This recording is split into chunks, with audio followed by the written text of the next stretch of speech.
Hey everybody, it's Jared Yates, Sexton, your co-host on the Muckrake podcast. We just want to say, first of all, thank you. We have just been getting tons of emails and new listens, and we are so excited about this growing audience and growing opportunity. We just wanted to share a couple things and ask for a little bit of help. First things first, we will be offering a video of our podcast going forward. We're really excited about that and all these new opportunities that we're going to have. So don't forget to go over and like and subscribe on iTunes. And listen, I've been going to dip my toe and actually read some of the comments. So be nice, please. But we love it when you do that. It's awesome. It really, really helps us too in the algorithm. So keep listening, keep enjoying, and keep giving us feedback. We love it. The company founded by a man named Henry Ford. Good bloodlines. Good bloodlines. If you believe in that stuff, you got good blood. A democracy will naturally has one way of becoming more inclusive as we improve the institutions. Within democracy, there's always a force working against that. You will always, within a democracy, have a force working against the democracy. I tested positively toward negative, right? So, no, I tested perfectly this morning. Meaning I tested negative. But that's a way of saying positively toward the negative. Hey everybody, welcome to the Muckrake podcast. My name is Nick Hauselman, and as always, I'm joined by my co-host, Jared Yates Sexton. And you have to stick around for Teri Kanefield. We did an amazing interview with her, and she's got a great Twitter feed with a lot of incredible threads that will give you some hope in this darkness that we are all experiencing. And that's what you might have heard in the very beginning of this podcast, a quick snippet. But really what's more important right now is that Trump had just appeared at the Ford factory and was quoted as saying that if there was a second wave of coronavirus, he is not going to, quote, shut down the country, whatever that means. And I'm just thinking we're going to have a whole other pandemic on our hands, perhaps. Jared, how are you feeling today? We're going to put out the fires. We're not going to close the country. We can put out the fires, whether it is an ember or a flame. We are going to put it out, but we are not closing the country. Put that on your presidential library, am I right? Just right out front. Just get some real inspiration. So the President of the United States of America, who is in charge of protecting people, has now said that he has no interest in protecting people, which, makes clear what he's shown us for months now, which is great. So he's at the Ford factory, and he refused again to wear a face mask. He then showed that he had a presidential seal face mask, and he was asked why he wasn't wearing it, and he said that he didn't want to give the press the pleasure of seeing him in a face mask. He then tried to hand it to the press, who didn't want to take it, and then he spoke at the Ford Motor Company, which, for those of you all who understand history, you understand that Henry Ford, or as Adolf Hitler and the Nazis called him, Heinrich Ford, has a history of, popularizing anti-Semitism, propelling the idea of the Elders of the Protocols of Zion, anti-Semitic conspiracy theory, which, by the way, for everyone keeping track, Nazism, anti-Semitism, the whole idea is that you gotta, thin out the human race and work on bloodlines. President of the United States talking about Henry Ford. Good bloodlines. Good bloodlines. If you believe in that stuff, you got good blood. Oh, that last little bit is really a special treat for all those white supremacists and Nazis out there. I have, forgive me if I have the song "We Didn't Start the Fire" by Billy Joel kind of going in my head now, since he wants to put these out. And it's kind of appropriate because he's not going to take any responsibility for these embers or these fires burning, and he's going to try and frame this whole thing against China. But I think that it's insane. We already had heard him discuss, and the inside came out. I don't think he realized it was coming out loud when he had said that him, were discussing letting the virus wash over the country. We know that was probably him saying, just let it go and we'll get herd immunity, whatever he thought, and then people will die, right? That would have been millions. And I feel like we're right back to that again. Yeah, can we talk about things like herd immunity, Billy Joel? I would much rather talk about Billy Joel than what we're talking about. They're going to have to insert his name into that song now. It's unbelievable. So you have a president who is speaking to, and by the way, he's talking to militias, he's talking to neo-Nazis, neo-fascists, he's talking obviously to, Christo-fascist. I'm sorry, but when you start talking about a virus wiping out hundreds of thousands of Americans, all I can think about is Darwinism in practice, survival of the fittest. I mean, this is a person, and this is documented actually, that Donald Trump believes in like eugenic type talent, right? I mean, it was when he was at the CDC, right? Where he was like, oh, my uncle was a scientist, so obviously I understand these things very well. Like, he literally believes in the idea that blood carries power, which, again, if you translate that into German, you could, be at a rally or two. I just want to put real fast out there, and I understand people are like, well, why are we bringing the Nazis into this? Well, let's talk really fast about Henry Ford. This is a guy, so Adolf Hitler had one portrait in his office. It was of Henry Ford. Henry Ford inspired the Holocaust, right, with mass production. And on top of that, Adolf Hitler even went so far as to tell American newspapers he really wanted an America with Henry Ford as a fascist president, and he was more than willing to send troops to help it happen. Henry Ford, who, by the way, was honored by the Nazi regime, and you have Donald Trump going there. It is not an accident. Do you know what I mean? Like, it's like, we can talk about how he can, like, somehow or another say some things every now and then and have, like, secret meanings. This is not an accident. Like, none of this is accidental. No, I mean, the thing is, because you might want to give him the accident label on some of these things that are so inept that end up actually helping him. But, I mean, we know, I'm choosing to believe that all the reports and biographies done on Trump have shown, like, Mein Kampf supposedly was, like, on his bedside table. Like, I'm choosing to believe that probably is reasonably true, only because these things keep coming up. And, like, even the fact that, like, his father was arrested at a Klan rally in the 20s, sort of indicates, if you're willing to go that far, then he was probably, like, raised that way. I'm sure he heard a lot of this stuff. So this is, and it's just, he's constantly telling us how he feels. And I also want to say, this mental decline thing, which I think a lot of armchair psychiatrists want to get in on, and it's really difficult to say because they're not actually like they're not in the room diagnosing him. But I really feel like this is now a case where he can't control himself, right? His mind seems so thick and twisted at this point that he doesn't even know like what the reality is and where he is and what he's saying. So this is the truth. It is really coming out. Wait, are you talking about like a president of the United States who might just say completely out of nowhere, apropos of nothing, that he's taking a drug that has been shown to kill people and have no actual intrinsic value in handling the disease he's talking about? Is that what you're possibly, does that fit within that? Sure. And by the way, you had said you didn't believe it, and I kind of believe that he was taking it, but I've now done 180, and I'm in your camp now, especially because that letter that came out from the White House doctor was such a non-response and clearly did not say that they prescribed it to him and he's taking it. It makes it clear to me that like I don't think he was taking it or he is taking it. And I mean, and that's what we're talking about here. And it's one of those things where like people try and figure out whether or not Donald Trump is a secret genius or a complete dolt, right? In situations like this, like what we're talking about with these comments at the Ford factory, and by the way, like we're not sitting here saying that Donald Trump is like trying to create like the Fourth Reich or something, right? But this is the kind of thing that Stephen Miller might whisper in his ear, talk about Ford's bloodlines. Like that's a guy who understands this stuff. You know what I mean? I know, but here's the weird thing: is Stephen Miller was raised Jewish. Jared Kushner is a devout Jew, made his wife convert. So it's. But again, I guess I think what it shows you that there's no moral compass here. There's no sort of religious standard. They are, I don't even know because they're observant. It's hard to rectify those two things. But would you go out like okay? So we're just a couple guys with a podcast, which we are so grateful for you to be listening to right now, or watching on YouTube. I don't consider myself president of the United States material.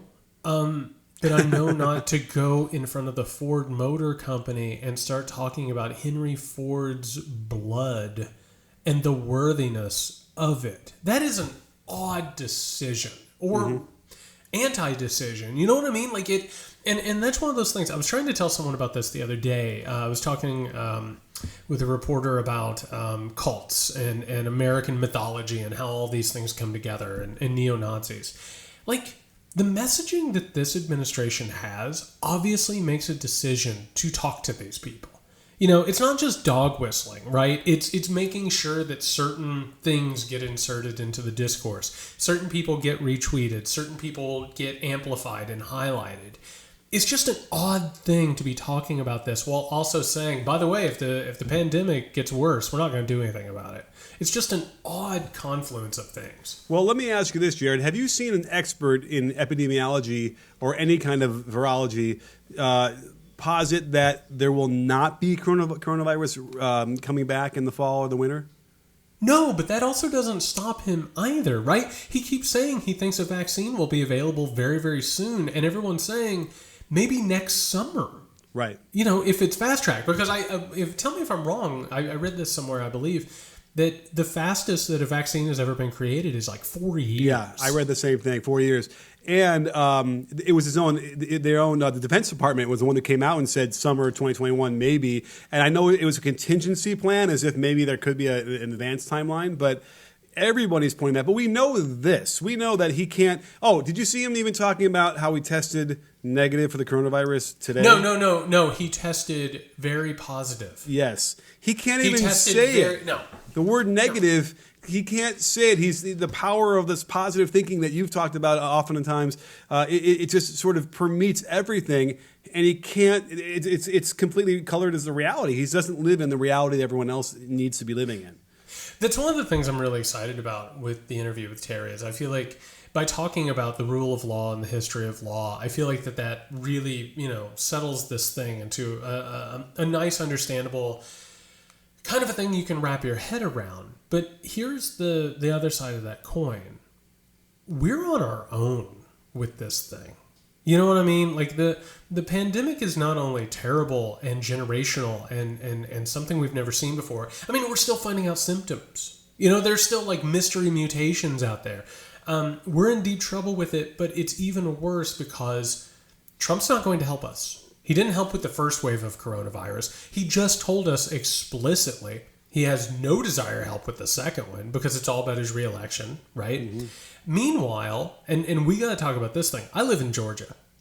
They just got caught doctoring their materials in order to show that the outbreak isn't as bad as some people think it is. And they did it to reopen the economy, and they got caught. Florida, meanwhile, there's all kinds of rumors running rampant that people are getting fired for not doctoring material there. Well, that's not We're on our own. Right? One person who's in charge of the website is fired because she refused to manually adjust data. Right. She was fired and says the reason is because she refused to change data. So it's one of those things where it's like, on one hand, it's just disgusting that Trump would say that. But on the other hand, it's actually weirdly reassuring that he just said it. Do you know what I mean? Just to say, it's like you said a while back, and I thought it was really interesting and compelling. You said they don't have to hide who they are anymore. They can just do what they want, and they don't even have to really hide it anymore. And you thought it was like almost refreshing, right? You don't even have to deal with a lot of the bullshit that they throw at you. In this case, I'm like, thank God you would just tell us straight out that you have no intention of saving lives, and you can put this out there and let people know who you are. That's how I approach this. It's like, yeah, I know. I knew that was the case, but hearing you say it, I'm just really glad that he said it. I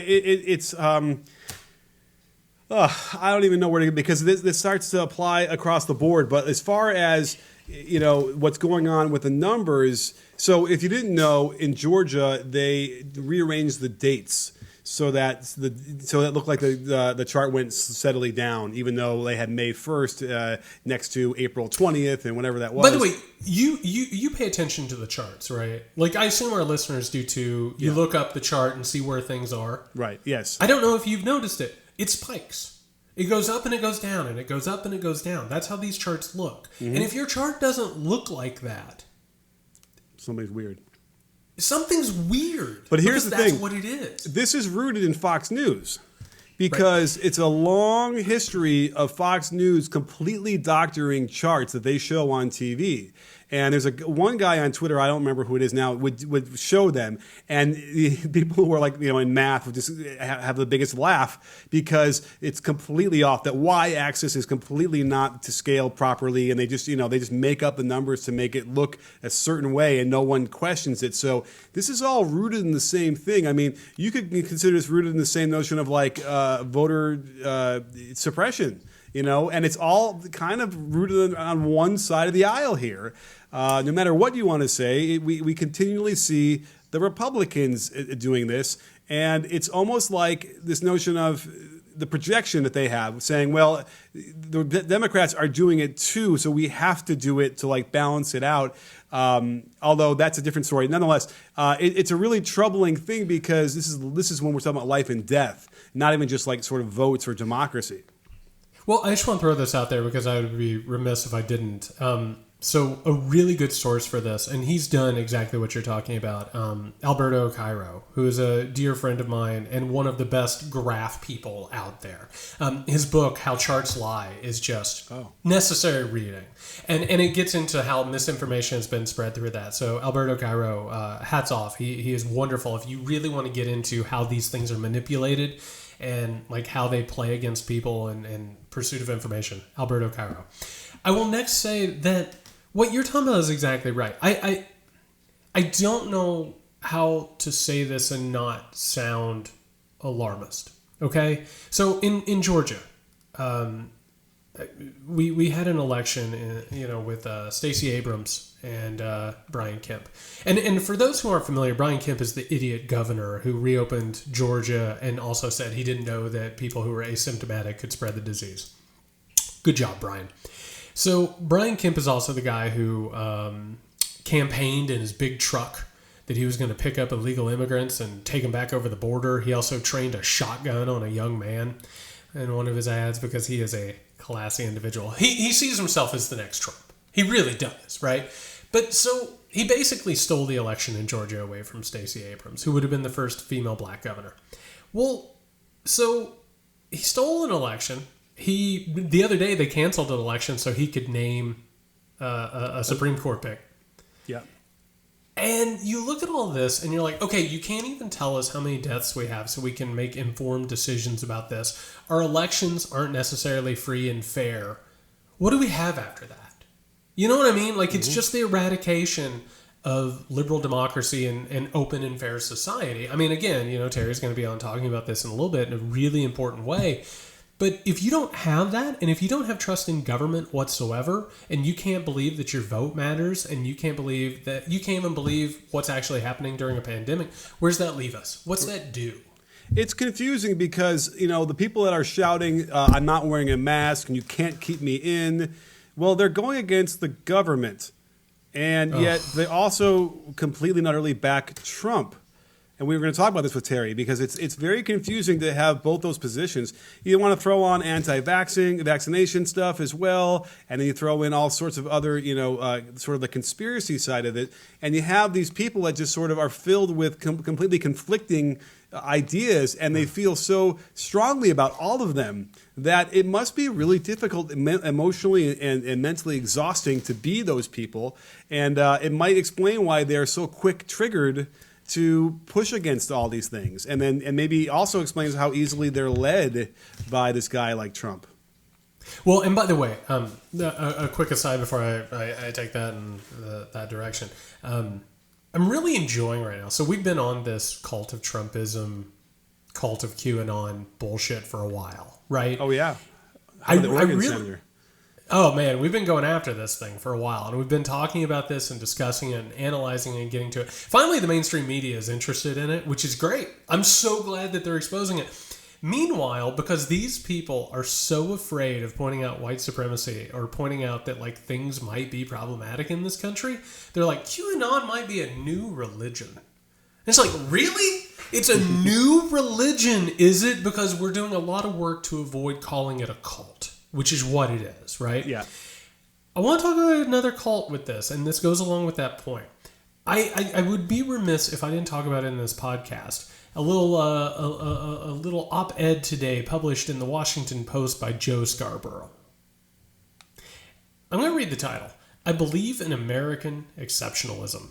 That's what makes this crisis so hard to accept, right? This is a person who, by the way, is like one of the most powerful political figures in the country. He has a platform like nobody's business. Meanwhile, the title of the op-ed says it all, right? Which is like, I refuse to believe that America can be like this. And it's like, look around, Joe.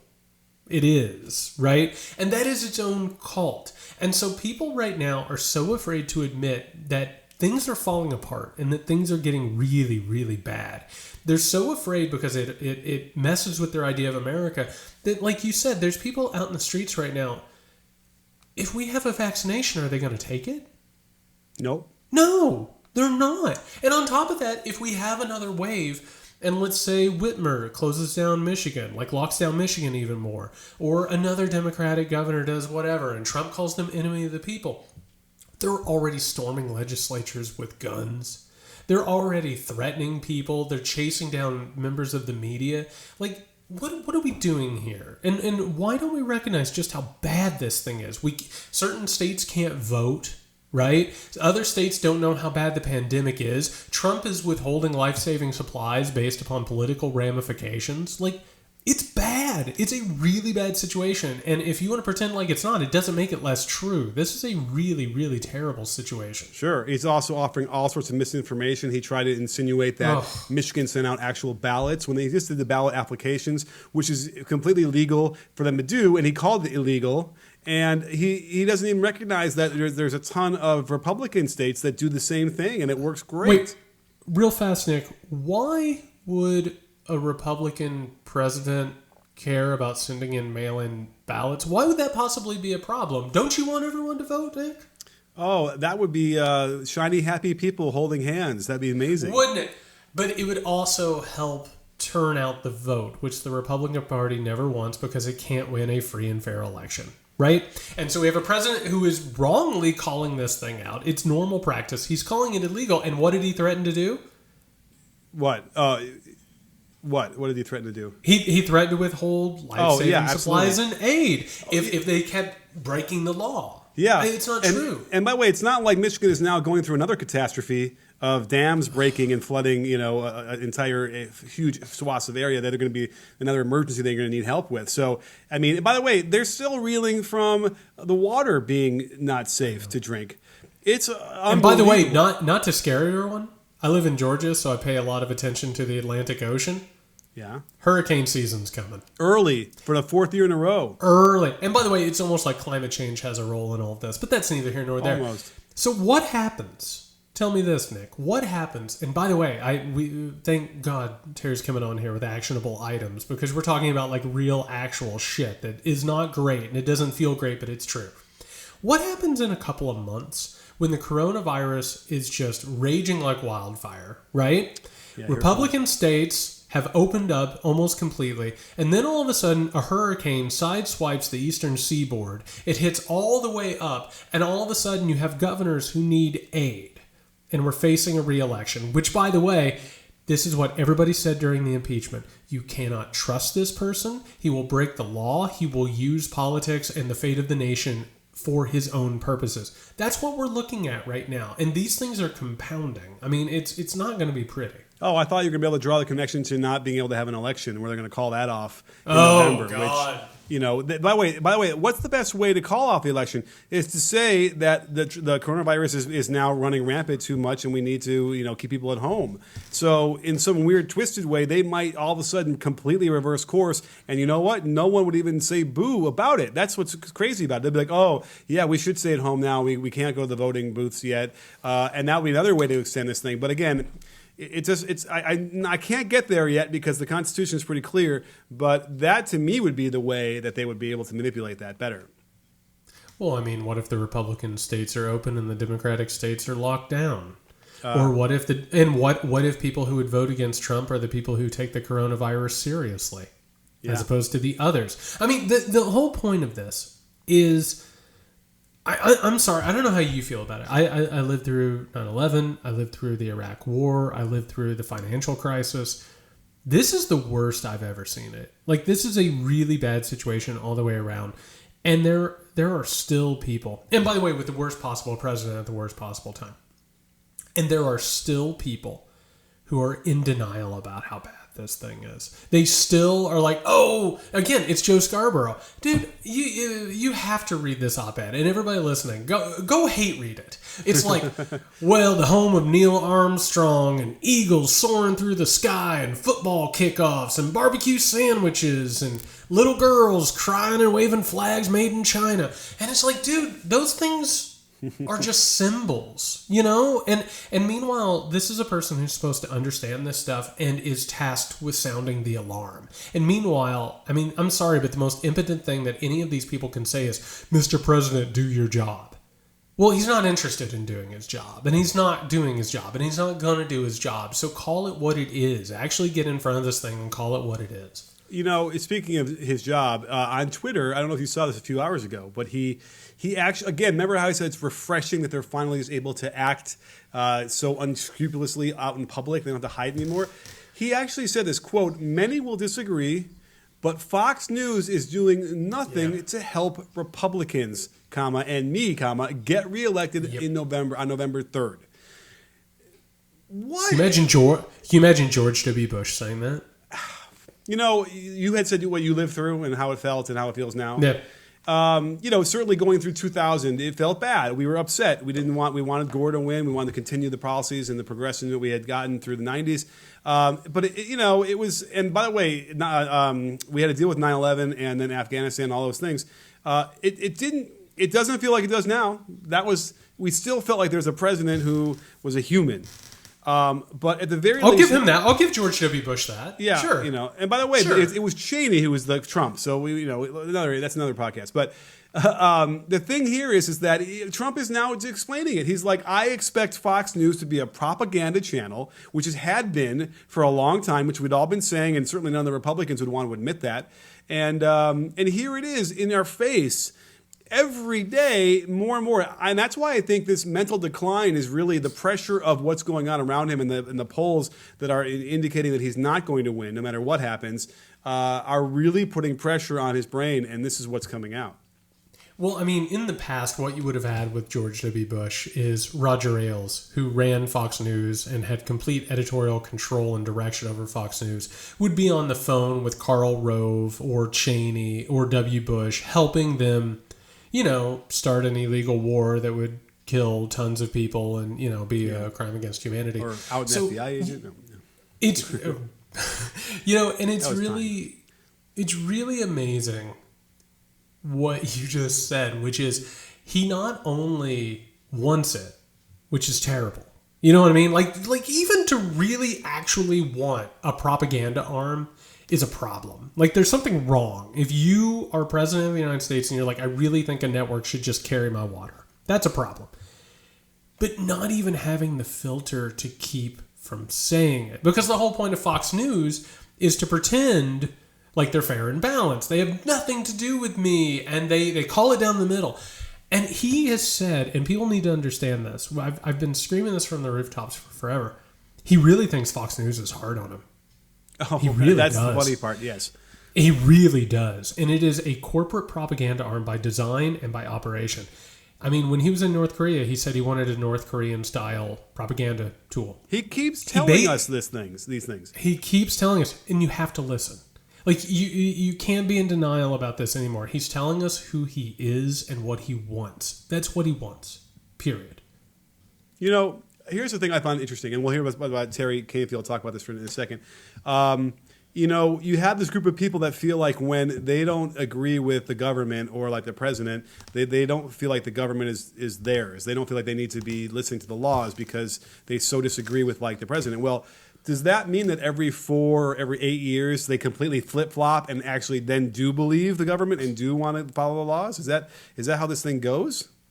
Do you know what you just said without saying it? You just talked about the eradication of liberal democracy and open society. Because that's not how this is supposed to be. Like people, and listen, I do not say this lightly. I say this as somebody who researched this thing and wrote about it in my new book, American Rule. I don't know about you, but it's like I always heard about the Civil War and, I heard about battles, and the speeches. And obviously, like the authors love to talk about how good Robert E. Lee looked in his coat and on a horse or whatever. which is garbage.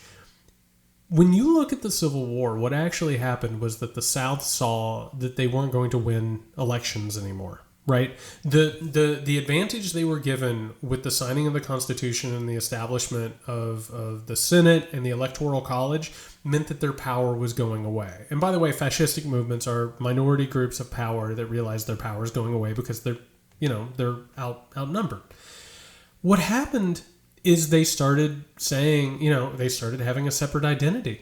They started saying, no, those people over there, meaning Lincoln and Republicans at the time, which had switched, they were like, oh, those people over there are out to get us. And there were all kinds of conspiracy theories, and it was like they wouldn't believe anything that they said. Their media trumpeted it, and they started believing themselves to be two separate people. That's how countries fall apart. That's how you get genocide. That's how you get killing fields. That's how you get civil war. And unfortunately, that is what we're looking at. And people, if something like that happens, and if there is a spark, and we are on a powder keg, don't get me wrong, people are going to look back and they're like, all the signs were there. We had paramilitary groups in state legislatures. We had people, like you said, who just don't even believe basic facts from the other side. People are going to look back and they're going to say all the evidence was there. Everything was, how could we have possibly missed it? Which is, their heads were in the sand. And it's top down. That's the problem here. That's how much, and maybe that's what we need to do is change the whole dynamic of our country so that the president doesn't have. I mean, obviously, what had happened over the course of several administrations was the president was losing power. Right after Nixon, it was slowly being eroded, and then fucking guys like William Barr, were coming in here. Forgive me for having him on my brain too, but William Barr, believed in the '80s that there's an imperial presidency, and then he wants to come back because after 9/11 and those things, you want to make sure that the president still has more power than he had in the past. That's a problem. And I think we're now realizing this, and those are some of the solutions we're going to have to come up with pretty darn quick, is that we need to limit the ability for the president to destroy our norms as easily as he has. Yeah, and by the way, I'm not going to let this conversation go without pointing out that the Bush administration made up law and legalese in order to say that the president of the United States was basically an emperor, which is how we've been operating since George W. Bush and his cadre of criminal lawyers, and Dick Cheney dreamed this thing up, which basically said we don't have checks and balances. It's the president of the United States, and the president of the United States can do whatever they want. Which, going back, you watched Frost Nixon the other day. When the president does it, it's not illegal, right? Which there's a lot. And by the way, real fast, just before we get to Teri, and I know our listeners want some hope here, so we're gonna get there, and some concepts that we need to talk about. That's what they've done. This has been a long line. Trump didn't just come, right? Trump is not the disease, he's a symptom. This has been a long time coming. He could not have just come in and done this stuff without ramifications if there wasn't a path laid out for him. That goes directly back into the modern presidency with Richard Nixon, and then through George W. Bush, not to mention Reagan along the way. This stuff has been laid out for him. Well, with that, it's a great segue into our interview that we did with Teri Kanefield, and someone you're definitely going to want to follow on Twitter after this. So without any further ado, here it is. Hello, everybody. Welcome to our conversation with Teri Kanefield, who is an author and lawyer, and I'm actually a really big fan of her terrific Twitter threads that usually can distill what is going on and also give us some hope into what we can do to get out of a situation that we're presently in with the administration. So, Teri, thank you so much for joining us today. Glad to be here. Well, I thought we could start really quickly by, I'm thinking it seems almost like what we can distill this down to is the notion of whether or not you think the government is supposed to help people versus whether the government thinks that you're supposed to help yourself. Is that too simplistic, or is that where it kind of starts? I think that's pretty good.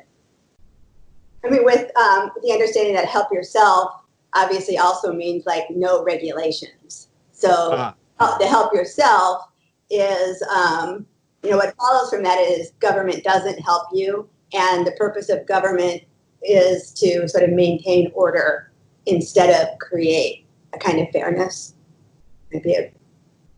Yeah, I would be interested to hear what you have to say from the legal standpoint. I mean, we have been spending so many episodes talking about the eradication of law and sort of the idea that I think people are starting to understand, which is that law that we think about sort of like governs is supposed to govern everybody. It's supposed to be rules that we all play by in society, but people like Donald Trump and his cronies see it more as a malleable state. It's for containing other people while they are above it. And I just wondered, from a legal standpoint, how have you felt watching this happen? Like what for someone who's devoted so much to the rule of law, what have you seen? How's that felt for you? Well, one of the things that sort of happened on Twitter is this idea that rule of law means certain things have to happen. So if somebody gets away with something, then the rule of law has failed. And this is just not true. Okay, so there have been, people understand the rule of law is a very important thing, but they're misunderstanding really what rule of law means and what happens when it breaks down. So rule of law has never been perfectly applied. It can never be. So we've had problems in our criminal justice system all the way back. All we can do with rule of law is strive to keep improving it. Perfection is an ideal that you never reach. And because it always has flaws, it's very easy to attack it. And so I think the best paradigm I've seen for how to understand rule of law as opposed to something else is from sociologist Max, I guess we'd say Weber, to anglicize it, the German would say Weber. But he was a very important sociologist about 100 years ago, and he talked about sources of authority for government. Remember in high school, and everybody fell asleep when they talked about this stuff? Now everybody needs to know it. So governments have different sources of authority. And a rule of law government, like we set up, has law as its source of authority. That's the authority, is written law, that we all agree is kind of a social contract, so to speak. And there are other forms of government that do not rely on rule of law. And so one way that I understand what's happening now legally is that there is a movement to get rid of rule of law and institute. So what Max Weber gives three sources of authority, right? One we can just mention and dismiss because it's outdated, which would be monarchy, right? What he calls traditional. And then that leaves two others, which is the rule of law, which is sort of where I get my fairness part of my dichotomy, right? So rule of law is fairness. All people are treated the same under the law, and the ruler is also bound by the laws.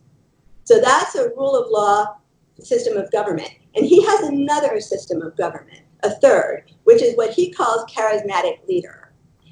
Charismatic, people don't like that word now because they say, well, Donald Trump isn't charismatic. So probably today we'd say mesmerizing or cult kind of leader. A faux populist, something along those lines, yeah.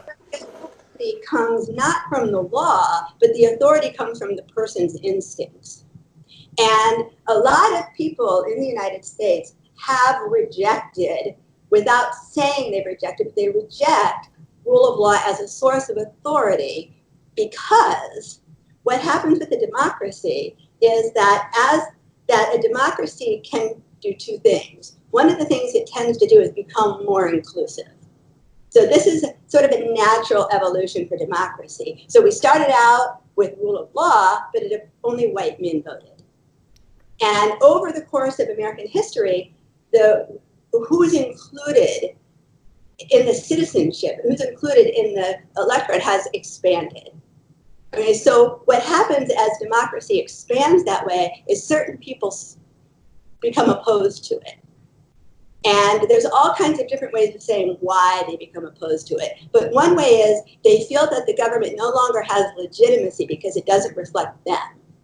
So as democracy expands, you have there's always going to be within that democracy a reaction against the democracy, against the rule of law.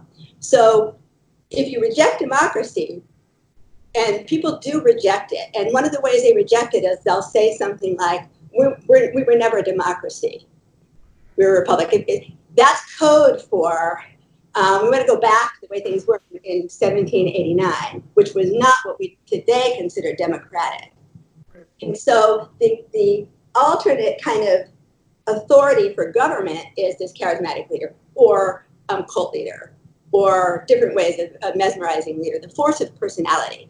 And from the beginning, Donald Trump set himself up so the source of authority is his instinct.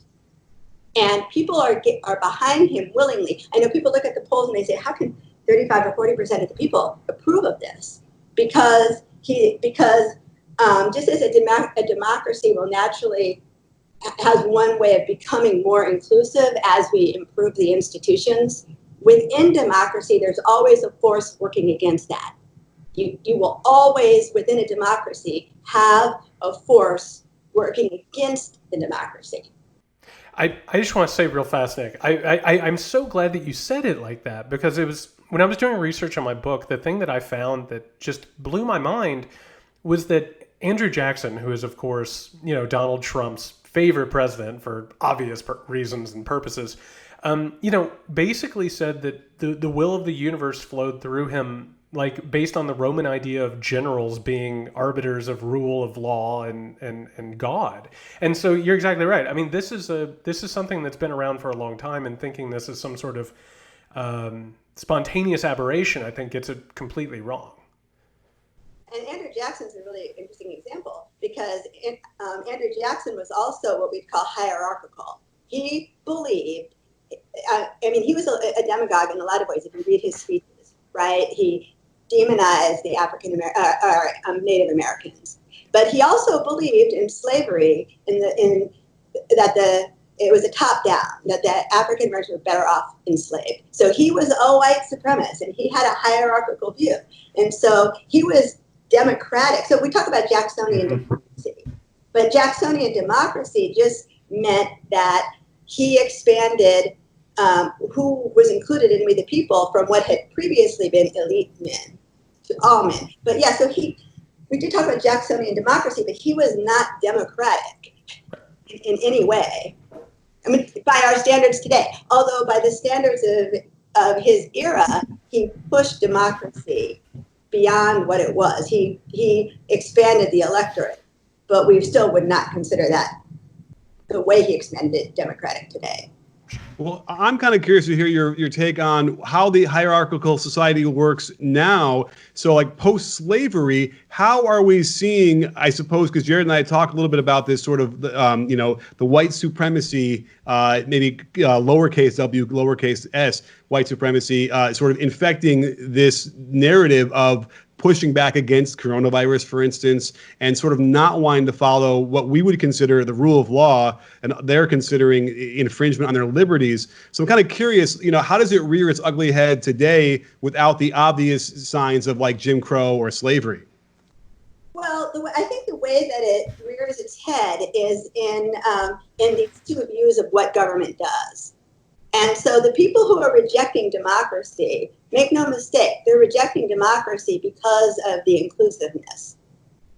Okay, so this is the reason why. So when they reject democracy, what they're rejecting is the fact that the democracy, and you can pinpoint when it happened. It happened, one of the big turning points was 1954 with the Brown v. Board of Education decision. And so what happened is that sort of weaponized against rule of law. So people so take lying, take a leader who lies. Why are all of these Republicans lining up behind somebody they know is lying? Well, if you perpetuate lies that way, that destroys democracy, because, back to the rule of law versus charismatic leader. Rule of law is based on truth. Rule of law is based on facts. Charismatic leader is based on myth. It's based on, it comes from the whim of the person. And so rule of law was rejected by people who said the government no longer represents me. So we reject the rule of law because the rule of law doesn't reflect me. And we're going to get behind this person who his lies are destroying a government that we believe is not legitimate. So it rears its head in this sort of roundabout way, that the reason people are holding these signs that say social distancing is communism or whatever is because they prefer a rule of law. They prefer government from Trump's personality because you don't have many options. If you don't want democracy, there are not many other options.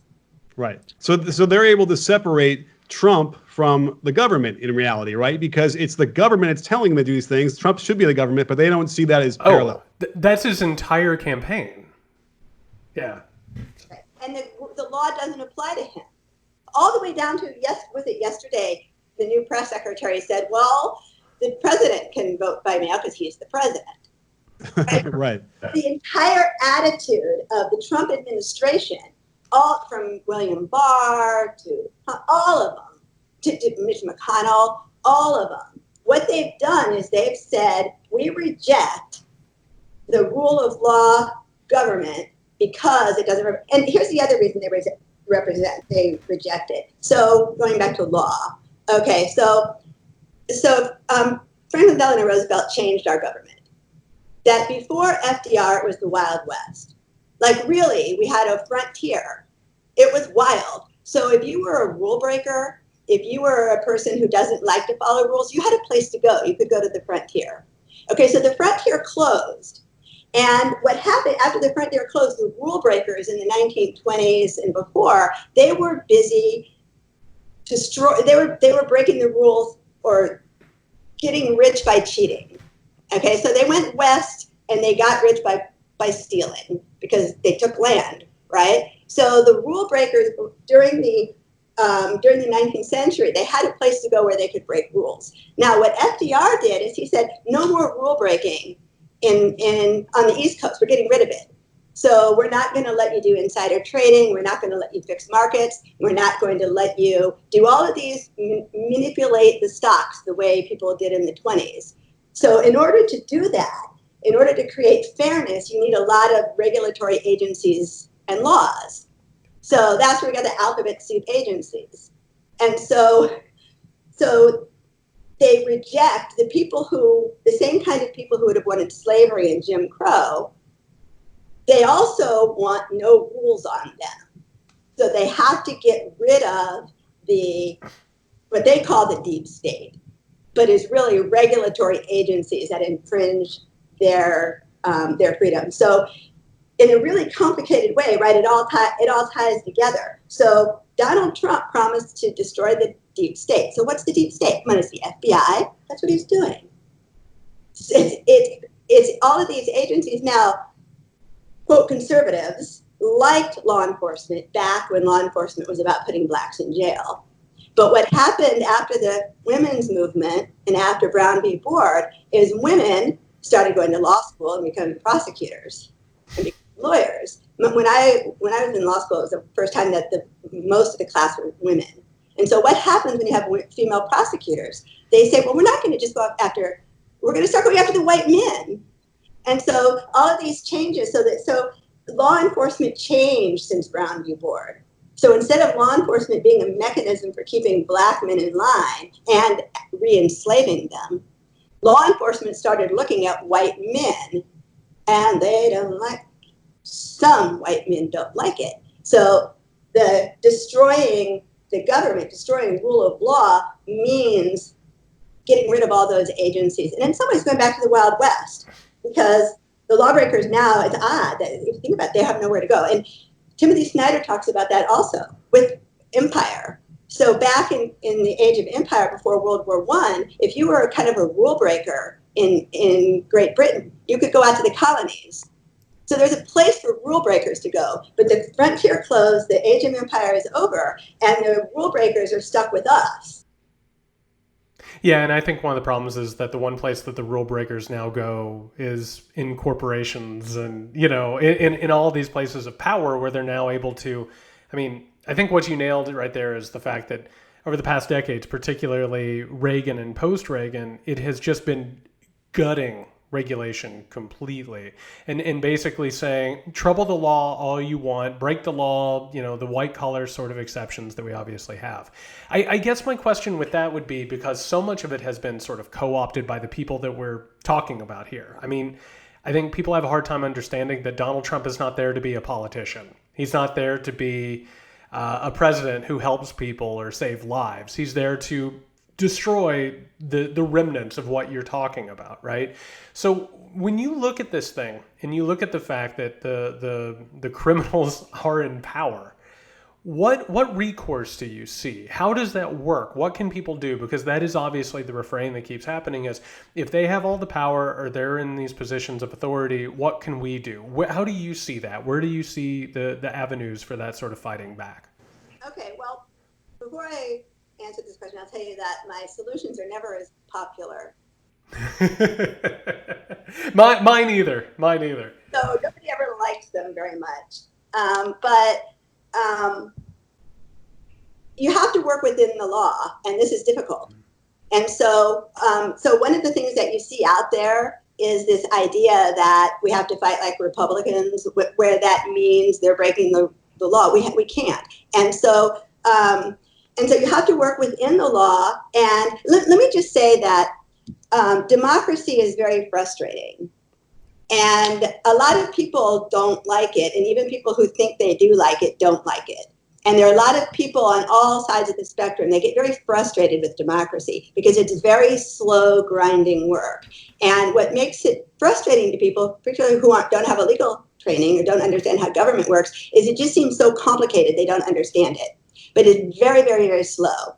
And so you cannot get anything quick working within democratic processes. And the checks and balances are designed to slow things down.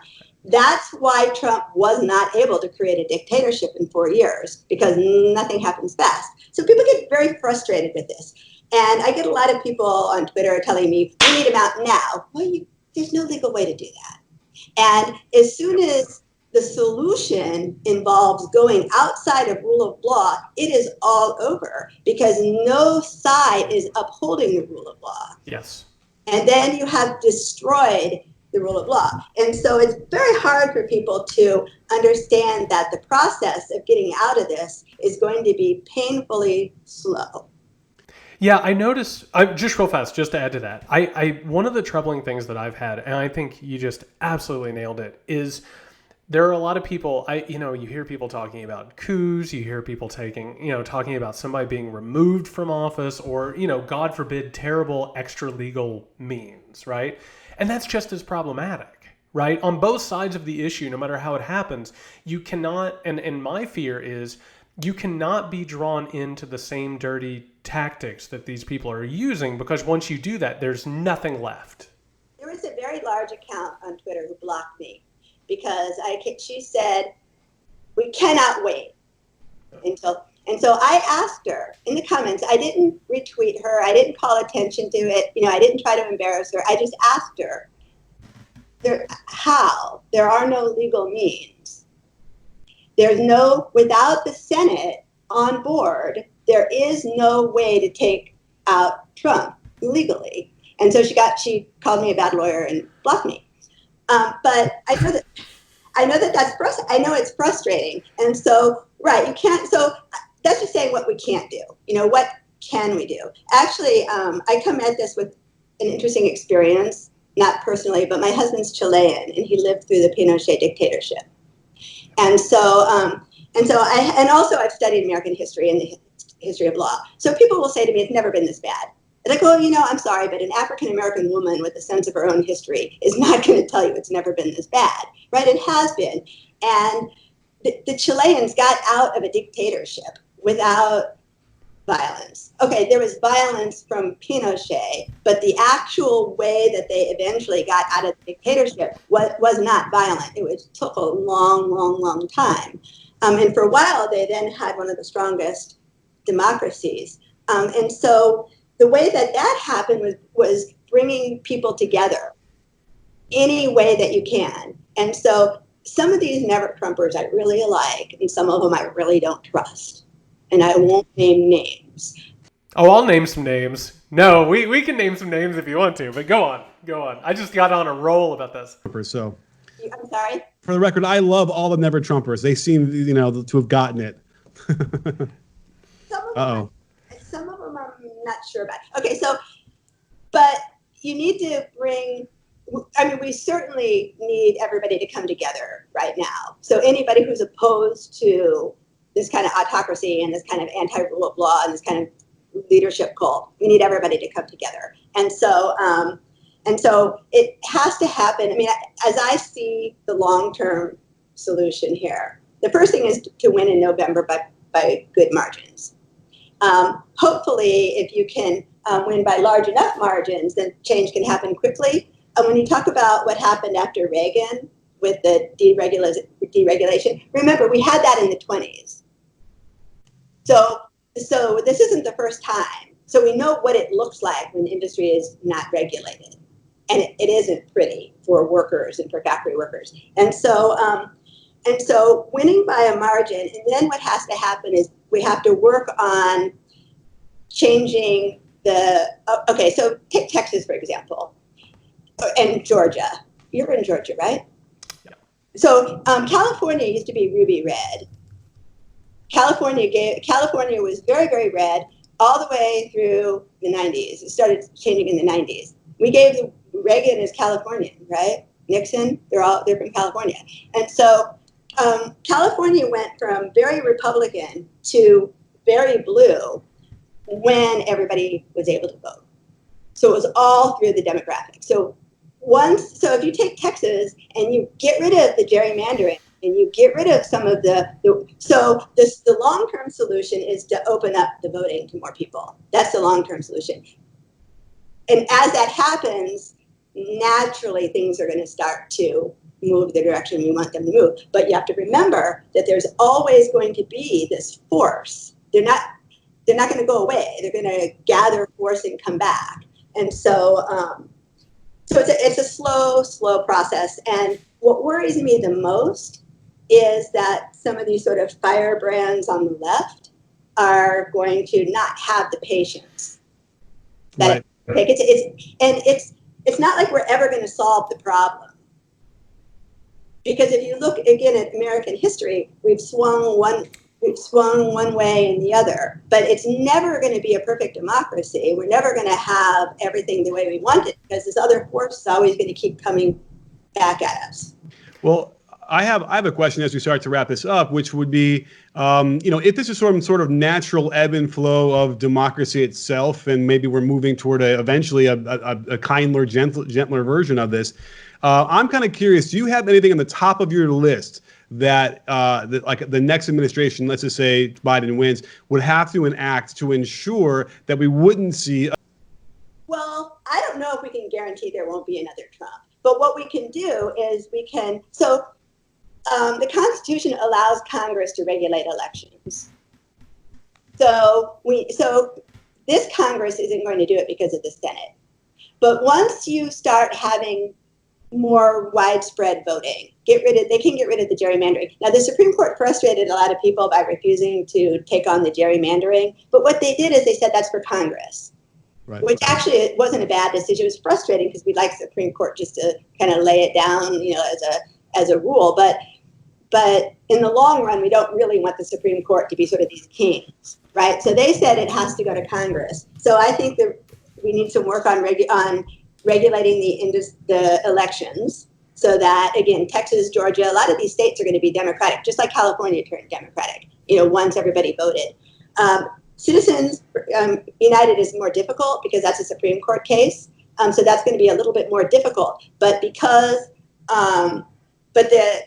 there's also a long-term solution to the Supreme Court. I don't know how you want me to talk about that. But initially, there's things Congress can do, and there's things without the Supreme Court on board.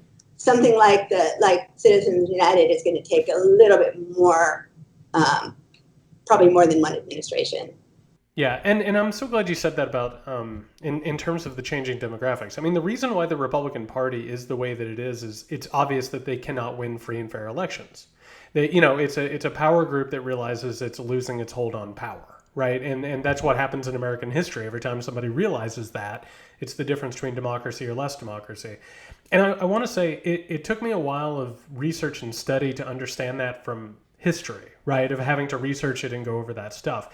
And I want to say I really admire, like, one thing with you is I feel like you have a very good understanding of how dire the circumstances are, but having your feet within legal understanding, it feels like that gives you gravity, right? It feels like that gives you something to hold on to in the midst of all this. For listeners out there who maybe want some sort of a book or something that they could read for more understanding about legal history, or just to give them an idea of something that might help them to understand this or to make their way through it, do you have a couple of recommendations where people might start? I don't, legal history is really difficult because they're really, that's pretty tough. You could say it's boring. Mostly it's large. I have a 6-book series of biographies where I try to trace American constitutional history, but you have to read a lot of biography. So that's pretty difficult. I do think that if I were to recommend one book, would be, actually, if I would do 2, one would be How Democracies Die. Oh, that's a great book. I think that's a good one for, they're not lawyers, but they get it. They talk about, what went wrong. But I don't know of any, the law books aren't easy to read. I mean, I don't know that it's kind of condensed that way, but I think that would be a good book. Timothy Snyder, his books are rough going, but he has some lectures on YouTube. And so sometimes I advise people to go find his lectures on YouTube and then read his books, because it's kind of easier going that way. I think that, legal training tells me things are going to go slow. I tend not to get as alarmed. So I tend not to have my hair on fire when the Supreme Court does something crazy, because most of our history, the Supreme Court has done things that are crazy. We've only had actually 2 what you call liberal Supreme Courts in all of history. And the problem is people who were born after, say, 1960, they only know that there was a liberal Supreme Court for a while. But we had the Marshall Court way back, and then we had the Warren Court that gave us Brown v. Board. But through most of our history, the Supreme Court has been conservative, reactionary, which makes sense because they get lifetime appointments and because they're appointed by the president, and these rural conservative areas have an advantage in the Electoral College. So I just think I tend to get less alarmed over, nothing's falling every time the Supreme Court does something it shouldn't do. Well, Teri, we can't thank you enough for joining us today and really filling in some gaps I think that Jared and I might have been missing while we've been doing this podcast for a while. Also, the real place to go for everyone listening is to your Twitter handle and read your threads, because those are also filled with all sorts of historical information and context to help people understand where we're going and to give them hope. So, Teri, thank you so much for joining us. Well, again, really refreshing to have a third voice in here and really give us the same kind of historical context that we usually get into, too. It was kind of nice to have a like-minded person in there.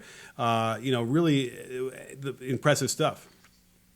Yeah, Teri's stuff on the law, I think, is wonderful. And that's one of those things, there's when you talk to people who know their stuff, particularly when you can bring in the frame of reference. I've been saying, get educated. We have to understand this stuff before we can really get to it.